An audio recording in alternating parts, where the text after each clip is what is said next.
Up on the wedding planning because we're about 6.5 months out now. We're in a really good place, right? We budgeted $50,000 for it and we're on track. We've spent $12,000 so far on all the deposits that we've had to pay, and we owe at the moment about $30,000. What's that bring us up to? Like 42, 43.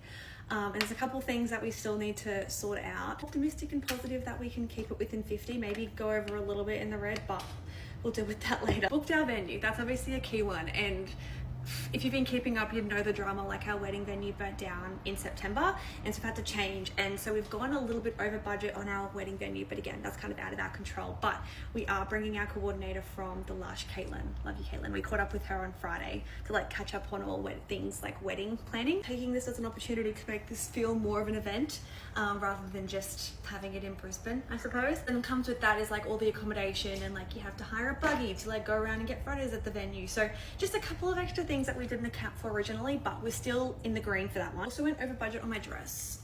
So I've paid already just over $3,000 for the deposit, which is half of the dress. So then times that by 2, that's due in about a month's time. And then alterations. So I've gone over, but I chatted with my fiance Adam about it, and he's like, oh my God, I kind of need to get this open. He was happy for me to do it. He's seen it, he loves it, I love it. And I'm gonna sell it, secondhand after the wedding, so recoup some of those costs. Be really cautious when it comes to accessories and getting a veil and different things to wear on my wedding day, of jewelry, because my grandma passed away a couple weeks ago in early January, and Mum has a pearl necklace that she wore on her 21st birthday, and so I'm gonna wear that on my wedding day, which I'm really excited about. As a jewelry, that's gonna be my main thing. Okay, we're back. We booked our celebrant in the last week. She is $1,200. We've paid $600 for the deposit. We love her. We had a Zoom call. She's going to be really fantastic. Our style's going to be very much lively, energetic, but still has that romantic feel to it. And then I also paid a deposit for my makeup. I'm so excited about this makeup artist, and then also my hair, but I'm going to pay hair in cash on the day. Makeup for 5 people. So me, and then my 2 bridesmaids, my mum and Adam's mum, which I think is a good amount of people. That's not going to be super stressful or really crowded. And we have to book a hair and beauty room at this new venue, which is fine. It's a couple $100 again, but there's little extra things that are popping up that we hadn't foreseen with our original venue. I forgot about our photographer and videographer, so we've paid their deposit. That was 25%. I think we got a really good deal with them, and then as part of our package, they did our engagement shoot, which I've shown you the photos. They are stunning, and the best way to get to know the photographer Steph, she did them just to get comfortable in front of the camera, which you wouldn't really have the opportunity to do before your wedding day. Well, we need to book an appointment in to try on some ceremonial bands. I got my ring. I'm not wearing it at the moment, but let me put it on for you actually, from the Moissanite company.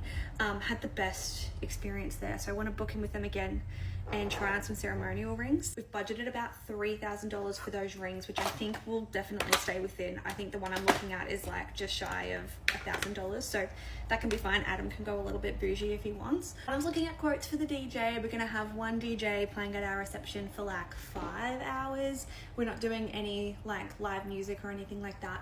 We're gonna have a Spotify playlist for the ceremony and for cocktail hour, and Caitlin, bless her soul, is gonna be I guess managing the timings for that and changing the playlist. Florals, I'm a little bit nervous about. I don't want to spend a lot of money on florals. I want to keep it really basic, and I want to get the faux florals that we can make our own little arrangements with, enough to bring some color in. And then we'll either DIY our own bouquets the day before with my bridesmaids, or we'll just get some smaller bunches. All the styling and printing and everything that can come later, but yeah, that's how our budget and planning is going. And then honeymoon wise, not included in this budget by the way, is we're looking to do 5 nights somewhere, Fiji, Bali, maybe even Adelaide, I don't know, to have a little relax. And then we're gonna do a white Christmas at the end of this year. This was all, we covered all of this in our AGM that we did last week, which again, if you haven't done it, I haven't seen my videos on it, check it out because it's so freaking good. But we've made a plan of all our holidays until 2027.